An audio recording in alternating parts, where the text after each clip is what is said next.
Azad Samaj party के राष्ट्रीय अध्यक्ष और लोकसभा सांसद चंद्रशेखर आजाद को कल प्रयागराज में जब नजरबंद किया गया, उसके बाद उनके समर्थकों ने, उनके पार्टी के कार्यकर्ताओं ने बहुत बवाल किया।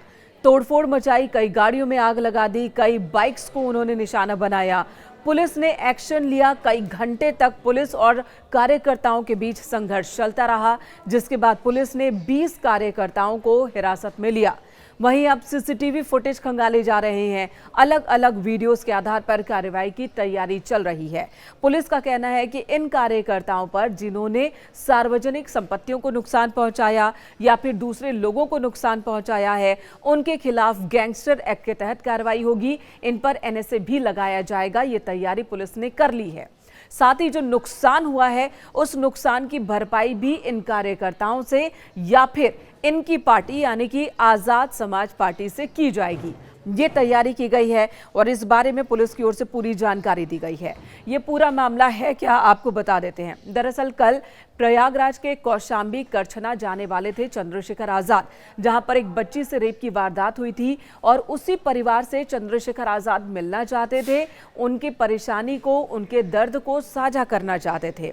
चंद्रशेखर आजाद के जब करछना पहुंचने की खबर फैली तो उनके पार्टी के कार्यकर्ता पहुंच गए। 5000 की संख्या में बताया जा रहा है कि एएसपी कार्यकर्ता पहुंच गए गांव में। पुलिस ने इस पूरे माहौल में, पुलिस को ये आशंका हुई कि कहीं मामला बिगड़ न जाए।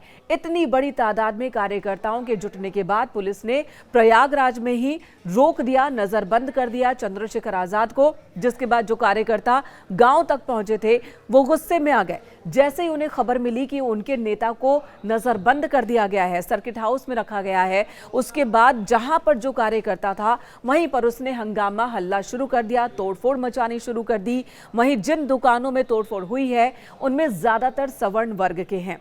दुकानदारों का कहना है कि सवर्णों को ही चिन्हित कर निशाना बनाया गया, उनके वाहनों को ही जलाया गया, उनके लोगों पर ही हमला किया गया है। कई महिलाएं इन हमलों में जख्मी भी हुई हैं, कई लोगों को चोट पहुंची है। इस तरह की बातें भी सामने आ रही हैं, कई वीडियोस भी सामने आए। तो पुलिस ने चंद्रशेखर आजाद को रोका, जिसके बाद सर्किट हाउस में चंद्रशेखर आजाद अपने समर्थकों के साथ वहीं धरने पर बैठ गए। उनकी मांग थी, उनका कहना था कि उन्हें बस मिलने दिया जाए पीड़ित परिवार से। वो सिर्फ मिलना चाहते हैं, पीड़ित परिवार से सहानुभूति प्रकट करना चाहते हैं, उन्हें मदद का भरोसा देना चाहते हैं। दूसरी तरफ कार्यकर्ता इस बात से नाराज थे कि उनके नेता को रोक दिया गया। जब पुलिस ने कई घंटे की मशक्कत के बाद हालात पर कंट्रोल किया, 1-1:30 बजे के आसपास ये पूरा मसला शुरू हुआ था दोपहर में, और कई घंटे लग गए पुलिस को हालात को कंट्रोल करने में। उसके बाद अब पुलिस बड़ी कार्रवाई की तैयारी में है। प्रयागराज से वाराणसी भेजा गया चंद्रशेखर आजाद को। रात लगभग 8 बजे के आसपास चंद्रशेखर आजाद को प्रयागराज से वाराणसी भेजा गया और वाराणसी से बाय एयर उन्हें दिल्ली भेजने की तैयारी कर ली गई कि उन्हें दिल्ली भेज दिया जाएगा। हालात पर इस तरह से पुलिस ने कंट्रोल किया है। यमुनानगर डीसीपी ने इस बारे में पूरी जानकारी दी। उन्होंने कहा कि क्या क्या हुआ था। विवेक चंद्र रावत ने बताया कि कैसे एएसपी के कार्यकर्ताओं ने बवाल मचाया, जिसके बाद हमें कंट्रोल करने के लिए उन पर लाठीचार्ज भी करनी पड़ी है और कई जगहों पर थोड़ा बल प्रयोग करना पड़ा। मामला अब कंट्रोल में है, लेकिन इन कार्यकर्ताओं को चिन्हित कर, जिनकी गिरफ्तारी अभी तक नहीं हुई है, वीडियो फुटेज के आधार पर उनकी भी कार्रवाई की जाएगी, जिन्होंने तोड़फोड़ की, जिन्होंने अशांति फैलाई इस पूरे इलाके में।